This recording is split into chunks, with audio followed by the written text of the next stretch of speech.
makes it clear they may commit some sort of illegal activity. Will they be held liable, or will this legislation preclude them from being able to do that? Senator Hensley, you're recognized.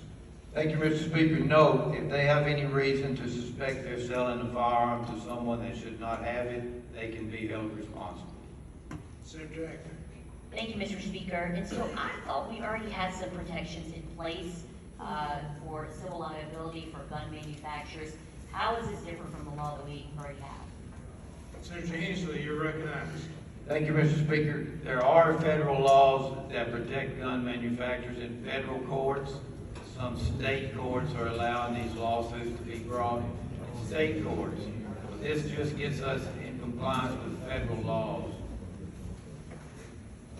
Senator Jackson. Thank you, Mr. Speaker. And my concern, thank you, Mr. Sponsor, for those answers. My concern is I think about the shooting that occurred in Las Vegas a couple of years ago, and you had a gun manufacturer that sold bullets online, potentially not really doing the due diligence that they should do to make sure that the person who purchased those items was responsible.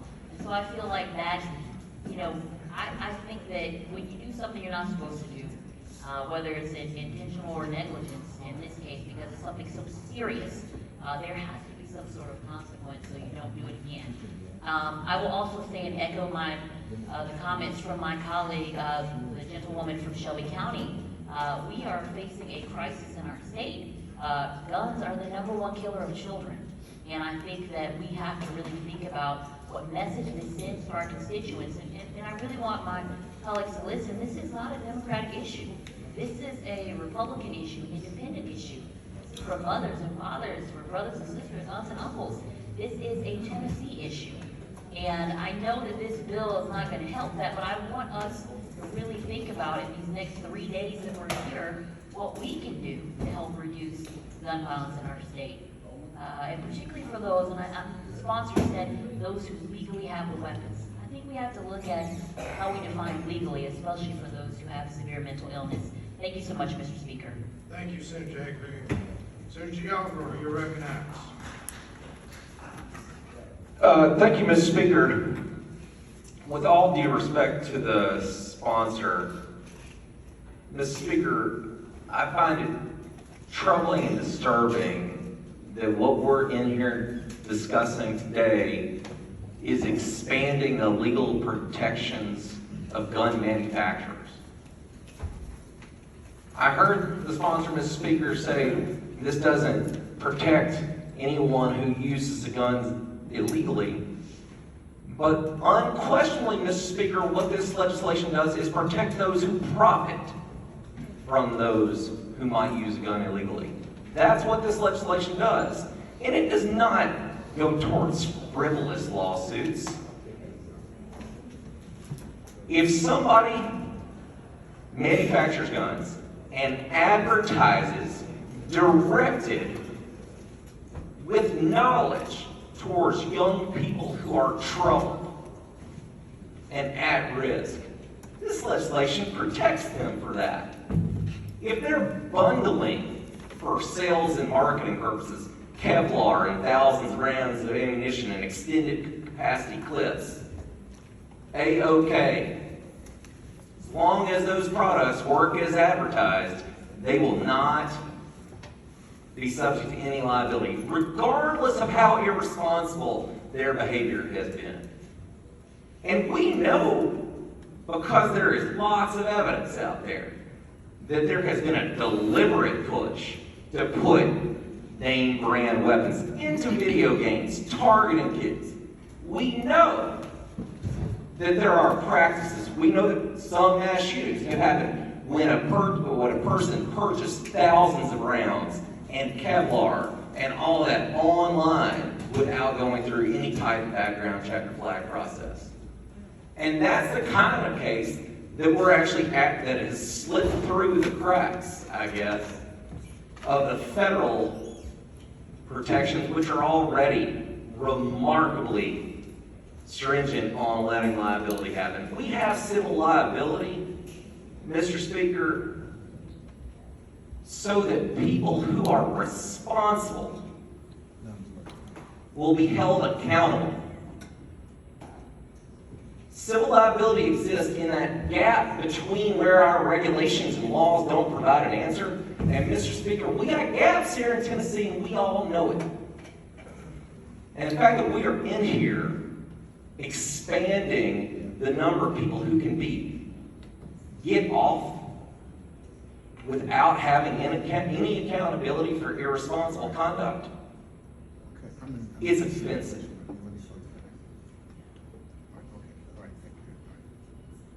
I mean, just in the last 3 weeks, we've seen shootings here. The governors of this state and the state to our north in Kentucky, both of them had personal friends who have been killed in mass shootings. Just up and down I-65 between Alabama, Tennessee, and Kentucky, we've had multiple mass shootings the last month. In the last 72 hours, we've seen the fatal shooting of a 16-year-old boy who went to the wrong door, and a 20-year-old young woman who just drove into the wrong driveway. And yeah, I get it. The people who act illegally and pull triggers, yes, they should be held responsible. But if someone is profiting and using some type of improper, knowingly improper way of advertising or marketing those materials to people that they should, at least reasonably should know pose a risk, we should not be going out of our way to protect them. There are people that we ought to be going out of our way to protect this week. And we've been receiving emails and calls. People are holding up signs telling us to go out of our way to help those people. Not one of those signs says to protect the gun manufacturers. Not one of those emails that was coming into our inboxes is asking us to do this. Mr. Speaker, we should not be doing this today, and I would urge members to vote no. Thank you. Thank you, Senator Coburn. Senator Campbell, you recognized. Thank you, Mr. Speaker. It's so easy to be in this room and amongst our colleagues and be disconnected from, the horrible things that happen with gun violence. But being in the room when a mother is emitting a primal scream of finding out that her child is no longer with us will change your perspective on that. And all the phone calls and emails that I know all of us in here have received have made it very clear that Tennesseans want us to do something about gun violence, and that's bipartisan. I'm hearing from Republicans, Democrats, people from your districts, people from all of our districts who have asked us, who have begged us, implored us to do something about gun violence. And to be on the floor today actually trying to protect gun manufacturers seems beyond tone deaf.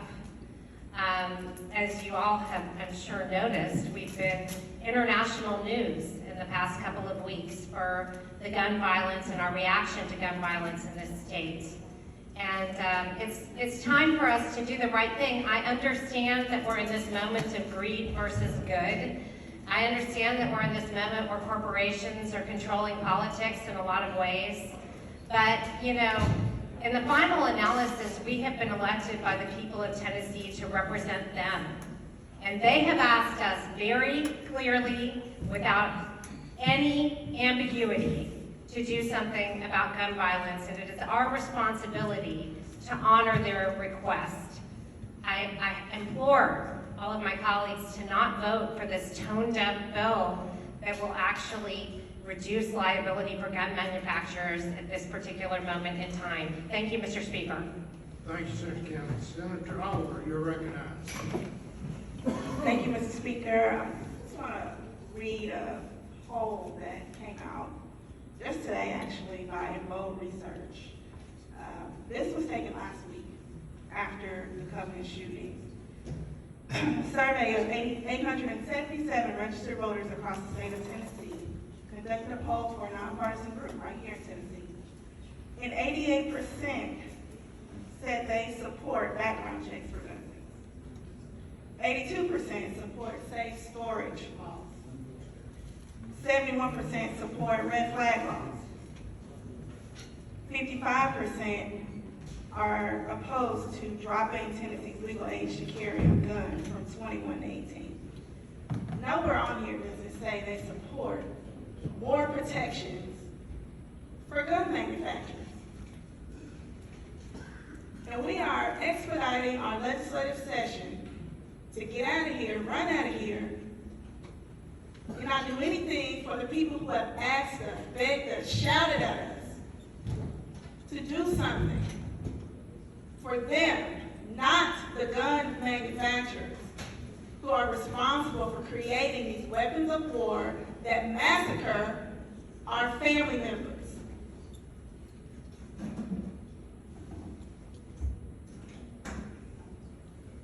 I ask this body, if you take a yes vote on this legislation, whose side are you on? Because we took an oath to look out for the will of the voters, and they're asking us and gave us a clear mandate. Voting yes on this bill goes against the voters of Tennessee. It absolutely does. So you can go back home to your home districts, explain that to them, while we are being irresponsible with our duties in this seat that we hold. We're here to do the good of the people.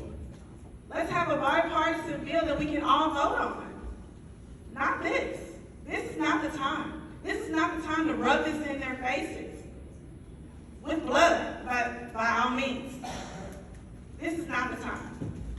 I ask you to vote no on this bill, and at the very least, roll it to next year so we can talk about it. Thank you, Mr. Speaker. Thank you, Senator Paul. Senator Swan, you're recognized. Thank you, Mr. Speaker. I probably own more guns than most people in this room do, maybe all. But it's time that we just make people be accountable for what they do, and gun makers have encouraged the environment we've got right now. And you know, they won't like what I have to say here, but they're accountable for it, and we need to hold them to it. They're the ones that are selling these guns to people that ought to be selling. And, you know, background checks, I never believed they were a great idea, but somehow we gotta have some account of who's buying these guns and who's not, and who's getting them on their own blood. But I can't vote. Thank you, Senator Swan. Senator Hensley, to close on House Bill 1189. Thank you, Mr. Speaker. This bill does not prevent us from doing any of these other actions that have been mentioned. And certainly we all want to decrease gun violence and doing all these issues that this body may think needs to be done. This bill doesn't prevent any of that. This is just to try to help businesses in this state that have chosen to come here to give them a little civil liability. With that, Mr. Speaker, I renew my motion. Senator Hensley reduces motion on House Bill 1189. All in favor, vote aye when the bell rings. All opposed, vote no. Mr. Clerk, take the vote. Every member voted. Any member wish to change their vote? Mr. Clerk, record the vote. Ayes 19, nays 9.